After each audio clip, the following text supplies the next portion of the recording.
आज की ज़बरदस्त टिप में हम आपको बताएंगे कि कैसे खाने को एकदम फ्रेश और ताज़ा रखा जाए। जब भी हम टिफ़िन को ओपन करें तो खाना ऐसे हो जैसे अभी तैयार किया है।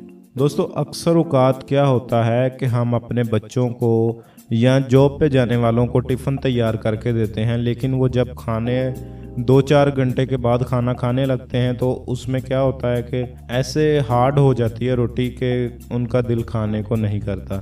लेकिन आज के इस टिप में हम आपको बता देंगे कि आप कैसे खाने को ताज़ा और फ्रेश रखेंगे, रोटी बिल्कुल नरम होगी जैसे अभी तैयार की है। तो दोस्तों, पहले की तरह आज भी आपसे छोटी सी रिक्वेस्ट है, अगर आपने हमारे चैनल को अभी तक सब्सक्राइब नहीं किया तो चैनल को जल्दी से सब्सक्राइब कर लें और साथ मौजूद बेल आइकन को लाजमी प्रेस करें ताकि और भी हमारी ऐसी ही अच्छी वीडियो आप तक पहुंच सके। चलिए तो दोस्तों, बढ़ते हैं अपनी आज की इस वीडियो की तरफ।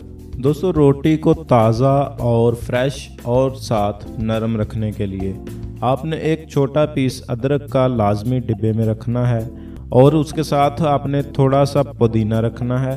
तो इससे क्या होगा दोस्तों, हमारी जो रोटी है वो बिल्कुल ताज़ा और नरम रहेगी और खाने वाला बिल्कुल ताज़ा रोटी का मज़ा लेगा। दोस्तों, वीडियो पसंद आने की सूरत में लाइक और शेयर ज़रूर कीजिएगा। दुआओं में याद रखिएगा। मिलते हैं इंशाल्लाह नेक्स्ट वीडियो में। तब तक के लिए अल्लाह हाफिज़।